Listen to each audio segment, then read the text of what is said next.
How important is a birth story to a family? To the woman who experienced the birth, to the husband or other who lived with her through her pregnancy and may have been privileged to be at the birth, or even to the baby? What does a birth story mean to a family? And why should we pay attention to birth stories? What I've discovered over the past 50 years is that birth stories are impacted by what we do. Yes, surely they're impacted by the events around us, our circumstances, our beliefs, our choices, lack of choices, our change of choices, where we birth, who's present at the birth, and what happens to us around us at the birth. And you can watch the video on birth elements to understand that more. However, all of us are living within the universal childbirth concept, which is you never know what your birth is going to be like, and that's often followed by a sentence, well, there's nothing you can really do to prepare for it. The first part of that sentence is accurate. The second part of that sentence is what we're challenging by bringing forward the concept that 100% of pregnant women are going to give birth. It's an activity, and we should all become skilled to do that activity of birthing our baby. When I gave birth first in 1970, a generation of American families took Lamaze classes. Skills only. We lacked choices, but we used skills. Even though we didn't achieve the goals of that movement, which was natural birth, pain-free labor without medical care, we achieved a bigger goal, which was reduced our suffering. And we achieved even a bigger goal. Our husbands knew how to help us. When I gave birth last, in 1982, skills were completely gone. Childbirth classes were about information, the pros and cons of medical assessments, monitoring, and procedures, and were now called interventions. And we made birth plans in which we told our birth providers what we wanted and we didn't want. And birth stories changed at that point as well. Because as I said in the Elements video, in my generation of the 70s, 4 elements were included, and by 1982, only 3 elements. So when women talk about their birth story, and when a partner who's been at a birth talks about the birth story, they're always talking about it from their role. As women, we're doing the birth, and if we're there supporting a woman, we are coaching her or helping her. If we have been given permission by the societal message, if we have been told not to coach her and to just be there and support her, then we are standing around while she's doing the activity. The concept that we're putting forward, and we hope that ICPA members will put forward, and we know that Pathways magazine is putting forward, is that we want to grow a self-learning birthing population for everybody. 100% of pregnant women are going to give birth, and we should all become skilled. And that reflects in our stories. We can tell a birth story that sounds like this. It's going to take place at the exact same time, over the exact same amount of time. The same things are going to happen to us or around us, and we are going to tell this story in different manners. So the first way we tell a story is from a woman who has a horrible birth. My birth started at this time. It lingered for hours. I got exhausted.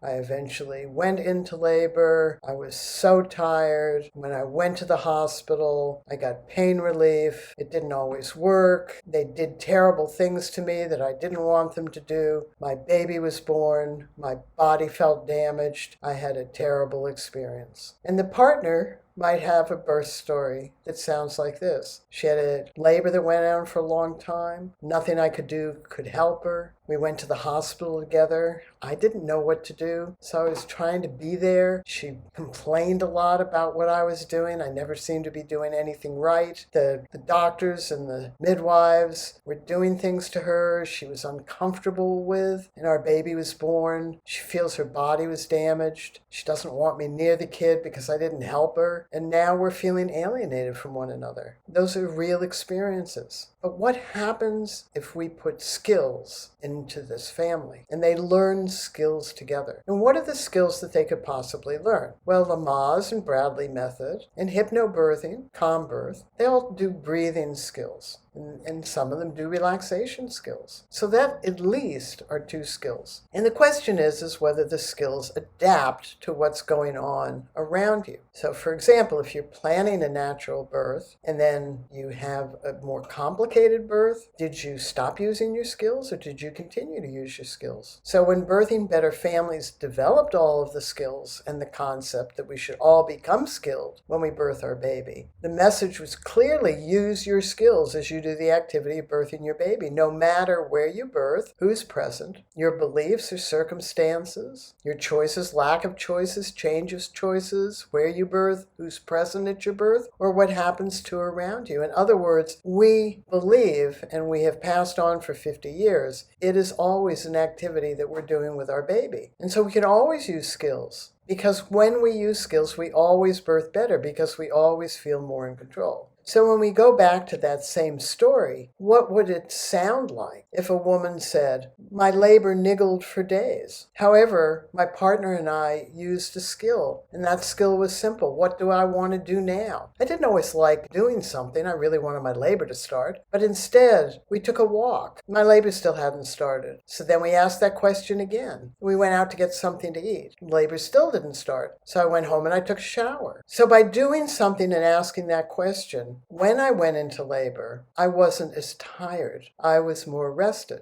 And my husband had really helped me. And throughout this niggling labor, I was using breathing relaxation skills. And I also had learned some communication skills about if my head was saying terrible things, I could still use good skills in my managing part of my brain. I could still remember to be open and soften inside my pelvis. And so when labor really kicked in, I'd already been using my skills, so I just dug down further. And because my husband and I had been working together already, we just dug down further. He was like a rock to me. When I needed him, he was immediately there. And I wondered, how did he do that? How did he know so quickly? And when the staff, the midwives and the doctors in the hospital did things to me, I didn't always like them, but I used my skills. I coped better and I managed and I stayed on top of it. I knew they had to do those things because that was the guidelines of their practice. I didn't always like them, but I kept using my skills because it was really important. And when it came time for me to push my baby, my husband and I had done the internal work for 8 weeks. And I just had a very few contractions, and my baby came out quite smoothly. And I felt within a few hours that I hadn't even given birth. I had a great birth. I didn't always like everything that was going on around me, but I felt really, really good about how I managed the birth. And told from a husband's viewpoint, well, she and I learned skills together. I didn't know how I was going to use them. Neither of us had ever had a baby before. And then she had this niggling labor. But one of the skills we had learned was how to deal with it. We didn't walk around for hours at a time. We didn't even try stimulating her nipples or having her take castor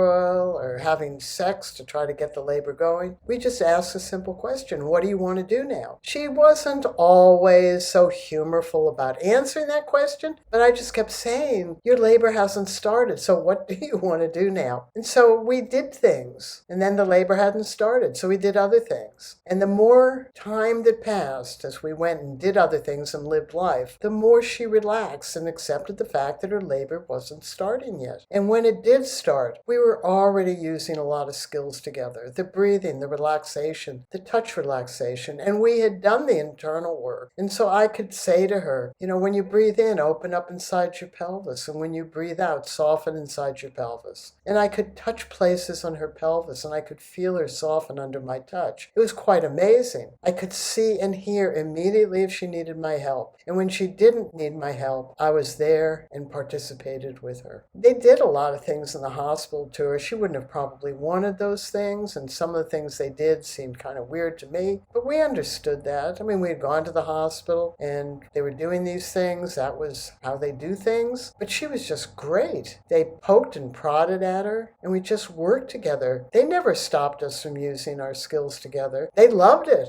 They praised us. They told us they wished every family came in with skills. And I felt so proud of myself. And she'd smile and thumbs up me. That's it. I felt great. And we had done the internal work. I found it absolutely fascinating. I always wondered what a woman's body was really like. And I learned I could check her. Just think of that. And I could check where the baby was. And I could feel the descent of the baby. And no, I didn't do that in the birth. We went into the bathroom and we did that. We didn't know how the staff would respond to that. But she pretty much birthed the baby herself. And it was really, really quick. And I could see the results of the internal work. Her vagina just sort of like opened up like a flower. It was absolutely beautiful. And the baby came out and we were just wrapped. And within a few hours, she just felt absolutely great. So when you think about these stories, you have a choice. You either go into your labor without skills or you go into your labor with skills. Do we care if you use the birthing better skills that hundreds of fathers and mothers developed? No, not really. We just want you to be skilled. There are now quite a number of skills-based methods, so you have choices.